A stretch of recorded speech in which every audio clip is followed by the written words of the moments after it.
Hey folks, how's it going? So I've finished putting this I've forgotten what it's called. Glottkin. So I've finished putting this Glottkin together, and it's looking awesome. It's one of the funnest kits I've ever put together. Definitely the most enjoyable. Just seeing this thing grow from adding all the pieces has been really cool, and it's made a really impressive model. At the end of it, probably took about a day to do everything, to clip the pieces out, clean them up, glue it all, and then fill some gaps. It probably took about a day in total overall. So this is it. Here he goes, this beast. This is so cool to see. So I just want to show you guys, before I went ahead and did any painting or anything like that, I just wanted to talk about a couple things. The size of it, as I mentioned before, I guessed it was going to be about the size of my hand, and I was right. It's probably bang on the size of my hand there.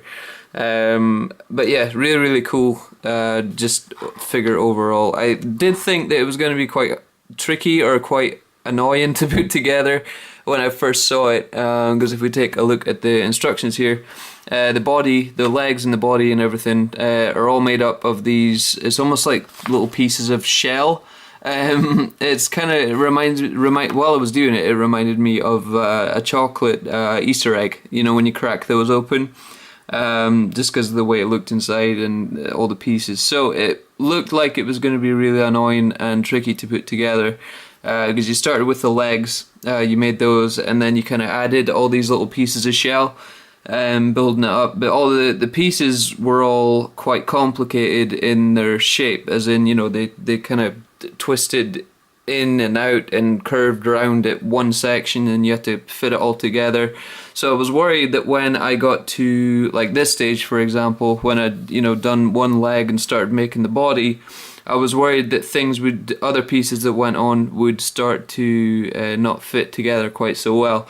If I'd misaligned one of these pieces slightly, it would throw the whole rest of the thing off, and just, you know, end up being really annoying to put together. But didn't have any trouble with that. It went together really well. I took my time with it, made sure everything was you know, went together as tight as it could and in the position it was meant to, and yet didn't really have any problems at all.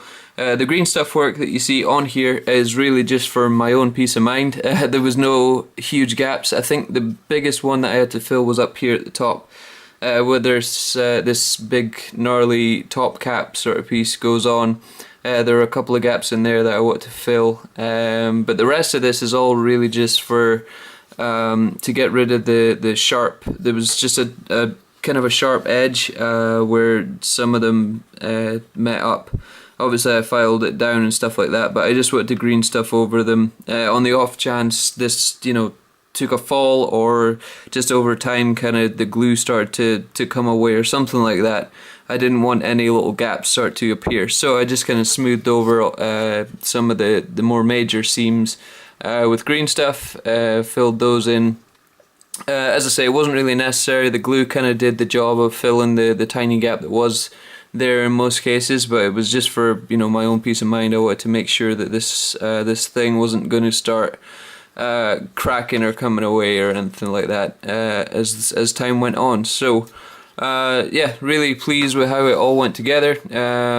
As far as adding any changes or anything like that to it, I can't, to be totally honest with you. There's so much going on in this damn thing. The detail and stuff like that in this, it covers every, oh, I got a message, covers every, you know, every square inch of this piece is covered in detail as far as texture and little hidden things, like, you know, these skulls here and little, are these called grottlings, I think, the little dudes. There's one hiding out in his horn there. There's just stuff like that all over this thing, markings and boils and scars and everything. So yeah, there wasn't really much I could add to this, or I would want to add to this, to be honest. I know I sometimes find with a lot of models that, you know, I'm thinking to myself, I wish they did this or whatever, but with this one, no, everything's awesome, really. The only thing I do want to do is that, this might just be me, but for some reason when I look at this, my focus is really on, I'll try and block this off without covering the whole thing. My focus is really on this section of the model for some reason. I think it's because I kind of look to the side of his face and then get kind of drawn up by the thick tentacle here, and then it comes up and wraps around with this horn here. So my focus is really kind of on there. Especially when the guys are added to the top. I read online that these guys are actually brothers. All three of these guys. There's two guys that sit on top here. These in themselves are awesome models. The detail in these little dudes alone is really cool. There's a whole lot of features going on in both of them. They're both slightly different. This one's more of a mage type character, and then this dude is more of like a warrior type dude, but they stand up on his back. Now I'm going to try and do this. Every time I was doing it, ouch, see, that was my fault that time. I hit my elbow in the friggin' table. I was going to say every time I do this, these things cascade down because I've not balanced them properly yet. I've left these things off just because I'm going to have to paint these separately before I put them all together, but see, that's what happens. These dudes start sliding down. I'll just put him up there for now. But the reason for me doing that was that with him on top as well, it adds more height with the top of his scythe here. It adds more height to the right hand side as well. So even more so, my focus is, you know, on this side of things. That's the point I was trying to get to before I injured myself and then threw things everywhere. I hit my funny bone. It wasn't funny. There we go. That's him on there as well. So to do something about that, I didn't want to do too much. I didn't want to chuck something like another huge horn on here just for the sake of it. So what I thought I would do is I took a piece of sprue and whittled it down to make it look like a branch, just with a little craft knife. That's something that I keep all my sprues from leftover model kits for. There's a lot of interesting shapes going on in here, and it's, you know, it's plastic exactly the same quality as the plastic in your models. So it's kind of a shame to just throw these things out because they can be used for a lot of things. You can make, like, you know, you can take some of these shapes and whittle them down to make tree limbs or branches or whatever. You can use the straight pieces for parts in your buildings or whatever. You can, you know, you can shape this down to whatever you want really. So that's what I've done right here. As I say, whittled it down to make it look like a little branch.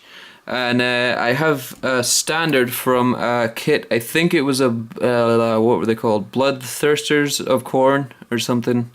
I've had that kit sitting around for years and never did anything with it really. So I took the standard out of that. I'll probably put those figures together at some point, but for the time being I took the standard out of that. And I did the same. I used a little V-shaped piece of sprue. There was a Khorne symbol up on top here, but I just cut that off and put a little V-shaped sprue on there. I've still to tidy up the back here. You can still see the pin sticking out the top. And I also took a head from what was it? The Plague Bearers of Nurgle kit. I bought that recently, so I took one of the extra heads and put it up there. I'll make that look like metal or something, and then the rest will be wood, obviously. But let's see if I can do this without destroying everything. That's what I said last time, right before I smashed my elbow. But let's see if we can do this. So that's going to go on there somehow, and I think it's actually going to come out at the side here somewhere, like that. Just it adds a little more interest to the left hand side here. I don't know why, it just seems to satisfy things in my head slightly better than the way it currently is. So it kind of draws my focus up this way and then kind of down this side instead of stopping around here and ignoring this whole side. So it kind of draws my eye back down this way. It makes sense in my head anyway. It might not work for everyone, but you know, it's something I want to do. And I thought it would just kind of, it'll give me an opportunity to add some detail in. I can figure something cool out to put on the standard here. But yeah, that is pretty much it. As I said, a hell of a lot of fun to put together. Really looking forward to getting this painted up now, so I'm going to go away and do that. But I will be back soon with let you guys know how the progress of this thing's going. I'm gonna, as I said in the last video, I'm going to take my time with it and really try and make it as awesome as I possibly can. So progress on it will probably be quite slow, but I'll keep you guys updated. But until then, cheers for watching, and I'll catch you all later. Bye!